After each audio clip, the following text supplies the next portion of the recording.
लेकिन जवाबदेही किसकी है?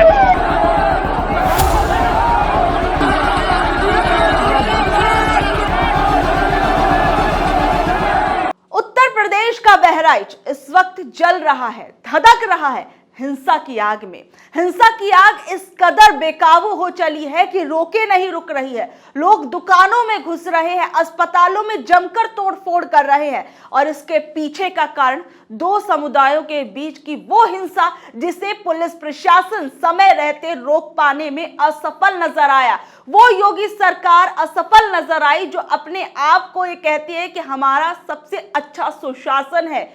योगी सरकार इस हिंसा को होने से पहले नहीं रोक पाई और इस पूरी की पूरी हिंसा के पीछे का आप कारण समझेंगे और जानेंगे तो आप समझ पाएंगे कि क्या ये हिंसा अपने आप हो गई या इसे करवाया गया, और अगर ऐसा सब कुछ हो रहा था तो पुलिस प्रशासन कहां सो रहा था। ये पूरी की पूरी घटना जो है ये दुर्गा विसर्जन के दिन वाले शुरू होती है, जहां पर दो समुदायों के बीच में जो है बहस हो जाती है। कहा गया कि डीजे बजाने को लेकर ये बहस हुई, जिसके बाद दो समुदाय आपस में इस कदर भिड़ गए कि इस बीच फायरिंग होने लगी, जिसके बाद एक युवक जो है उसके ऊपर लगातार फायरिंग की जाती है, जिसके बाद वो युवक इस दुनिया को अलविदा कहकर चला जाता है और उस युवक का नाम राम गोपाल मिश्रा था। और इसी युवक को लेकर कहा गया कि एक वीडियो जो है वो सोशल मीडिया पर जमकर वायरल है, जिसे कहा गया कि ये वीडियो इसी युवक की है जो एक घर की छत पर चढ़कर एक समुदाय के झंडे को हटा रहा था और ये युवक जबरन उस घर के अंदर घुसा और वहां पर जाकर वो रेलिंग समेत उस झंडे को इस कदर निकालता है कि पीछे खुद भी गिरता हुआ नजर आता है। और ये कहा गया कि जब इस युवक ने ये हरकत पहले ही की तो पुलिस प्रशासन तब कहां सो रहा था। क्या पुलिस प्रशासन की गैर मौजूदगी में ये सब चीजें की गई और फिर उसके बाद वही युवक जो है मौत के घाट उतार दिया जाता है। पूरा मामला समझिए, पूरा मामला आखिर में क्या हुआ और उसके बाद दंगे की आग इस कदर कैसे बढ़ती जा रही है, जिस पर लगाम लगाना योगी सरकार के लिए मुश्किल होता जा रहा है। ये घटना रविवार को हरदी इलाके में दुर्गा प्रतिमा विसर्जन के दौरान डीजे बजाने को लेकर दूसरे समुदाय से विवाद की बताई गई। इस दौरान हिंसा भड़क गई, पथराव और आगजनी के साथ 20 राउंड से ज्यादा की फायरिंग हुई। इसमें 22 साल के राम गोपाल मिश्रा की मौत हो गई। पोस्टमार्टम के बाद सोमवार की सुबह शव घर पहुंचा तो 5 से 6 हजार की भीड़ इकट्ठा हो गई। लोगों ने शव को लेकर करीब 5 किलोमीटर तक की यात्रा निकाली। पुलिस ने समझाया तो परिवार शव को घर ले गया, लेकिन वहां से लोग नहीं हटे। भीड़ ने आगजनी शुरू कर दी। तो आप ये समझ सकते हैं कि किस तरीके से वहां पर भीड़ बेकाबू हो गई और इस बेकाबू भीड़ को पुलिस प्रशासन रोक पाने में कितना असक्षम नजर आया। और सबसे बड़ी चीज, सबसे बड़ा सवाल यह है कि क्या इस पूरी की पूरी हिंसा को कायदे से इसका कोई प्री प्लान किया गया था या फिर इस पूरी की पूरी घटना को लेकर पुलिस प्रशासन पहले से अलर्ट नहीं था। जगह जगह पर इस तरीके के कार्यक्रम होते हैं, अलग से पुलिस प्रशासन जो है फोर्स वो तैनात की जाती है। और इस बीच में और सबसे बड़ी चीज तो कहा गया कि ये इलाका पहले से ही संवेदनशील इलाका था, जहां से ये दुर्गा विसर्जन के लिए मूर्ति को लोग ले जा रहे थे, वो पहले से ही संवेदनशील इलाका था।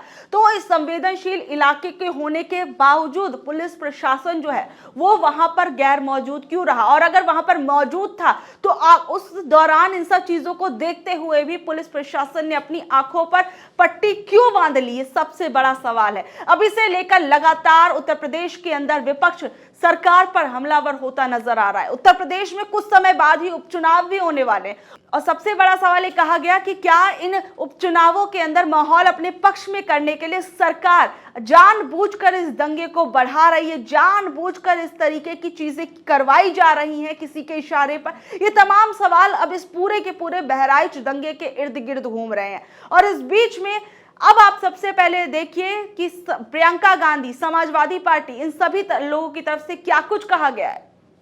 समाजवादी पार्टी के मीडिया सेल की तरफ से कहा कि बहराइच में जिस गोपाल को गोली लगी है उसका मृत्यु पूर्व वीडियो देखिए। गोपाल एक मुस्लिम घर में जबरन घुसा, वहां से हरा झंडा उतार फेंका और जबरन भगवा झंडा लहराया। अब इस मासूम गोपाल के मन में ये करने का जहर किसने भरा, कौन इस साजिश में शामिल है, ये समझना कठिन नहीं है। इस सब में बीजेपी और बीजेपी के सत्ता लोभी नेता शामिल हैं जो अगले चुनाव तक यूपी के माहौल को दंगा फसाद में झोंक कर चुनाव जीतना चाहते हैं। अंततः एक मासूम में दंगाई बने गोपाल ने भाजपाई सियासत के चक्कर में अपनी जान गंवा दी। बहराइच का मामला पूरी तरह से इंटेलिजेंस फेल्योर, पुलिस फेल्योर, भाजपाई साजिश और भाजपाई सत्ता लोभी कुकृत्य का परिणाम है, जिसमें आम मासूम नौजवान शिकार बन रहे हैं। माहौल खराब हो रहा है और जाने जा रही हैं। इस मामले को हिंदू मुस्लिम के चश्मे से देखने के बजाय भाजपाई सत्ता लोभी साजिश के एंगल से देखेंगे, तभी सत्य दिखेगा। प्रियंका गांधी वाड्रा की तरफ से कहा गया है कि बहराइच उत्तर प्रदेश में हो रही हिंसा और प्रशासन के निष्क्रिय होने की खबरें अत्यंत दुखद और दुर्भाग्यपूर्ण हैं। मैं प्रदेश के मुख्यमंत्री जी से और राज्य प्रशासन से अपील करती हूं कि त्वरित एक्शन लेते हुए जनता को विश्वास में ले और हिंसा रोके। दोषियों पर सख्त से सख्त कार्रवाई की जाए। जनता से मेरी करबद्ध अपील है कि कृपया कानून अपने हाथ में ना लें और शांति बनाए रखें। समाजवादी पार्टी के सांसद अवधेश प्रसाद ने कहा कि मैं बहराइच के निवासियों और समाज के सभी वर्गों से यह अपील करता हूं कि वहां शांति बहाल करने में अपना योगदान दें। यह दिल दहला लेने वाली घटना दर्दनाक घटना है। अगर पुलिस की तैयारी ठीक होती तो ऐसी घटना नहीं होती। प्रदेश में कानून व्यवस्था और लोगों के बीच भाईचारा बनाए रखना सीएम और प्रशासन की जिम्मेदारी है। डॉक्टर लक्ष्मण यादव की तरफ से कहा गया कि अपने बच्चों के हाथ में केवल और केवल कलम और किताब दीजिए। कलम और किताब से जान भी सुरक्षित है और भविष्य भी। मौजूदा दौर के सियासी जिस सांप्रदायिक माहौल में खाद पानी डालते हैं, यूपी के बहराइच का ये दृश्य उसकी एक फसल है। वो बटेंगे कटेंगे जैसे बयान देकर केवल धर्म पर बात करते, जबकि इस उम्र के युवा हाथ से शिक्षा रोजगार छीन लिया गया। कुपड़ और बेरोजगार नौजवानों की ऐसी भीड़ अपना भविष्य बचाने की बजाय धर्म बचाने के नाम पर हिंसक और आत्मघाती होती जा रही है। दूसरे के घर पर लगा हरा झंडा उतारना और भगवा फहराना कौन सा धार्मिक कृत्य है? कानून कहां है जो ये सब रोक नहीं पाया? ये युवा कल यूपी के बहराइच में अपनी जान गंवा बैठा। पता नहीं घर वालों को पता भी था कि वो कहां है। ये वीडियो क्या कहती है? देखिए, कहीं ना कहीं ये बात सत्य है कि युवाओं को इन दंगों की आग में धकेलकर असली फायदा, असली मलाई कौन खाना चाहता है? वो युवा जो रोजगार की जिन्हें बात करनी चाहिए, जिन्हें शिक्षा की बात करनी चाहिए, वो धर्म का झंडा लेकर अपने आप को धार्मिक तौर पर सर्वोपरि दिखाने की कोशिश करते हैं, या फिर ये दिखाने की कोशिश कि देखिए हमारा धर्म खतरे में है, हमारा धर्म खतरे में है और इस जो हमारा धर्म खतरे में जा रहा है इसको बचाने का पूरा जिम्मा हम लेंगे। और सबसे बड़ी चीज, ये जो लोग इस तरीके की हरकतें करते हैं कौन होते हैं? ये वो लोग होते हैं जो सत्ता के कुछ लोगों के हाथों चढ़ जाते पैच।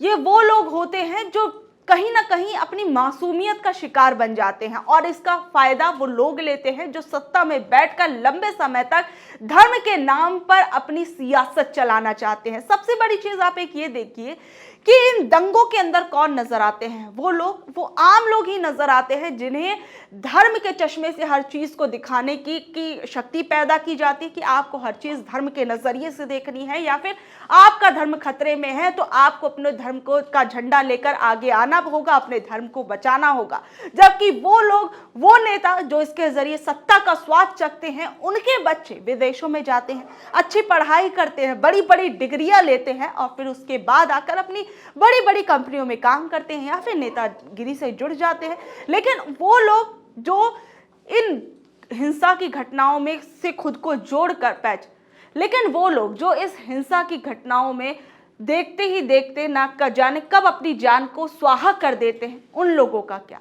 सबसे बड़ा सवाल अब इस वक्त ये है। और उत्तर प्रदेश के अंदर जिस तरीके से पूरे के पूरे सिस्टम का फेलियर नजर आ रहा है, उसे लेकर आप लोग क्या कुछ कहेंगे? नीचे दिए कमेंट बॉक्स में जरूर बताइएगा और इसी के साथ देखते रहिए ऑनलाइन न्यूज भारत। धन्यवाद।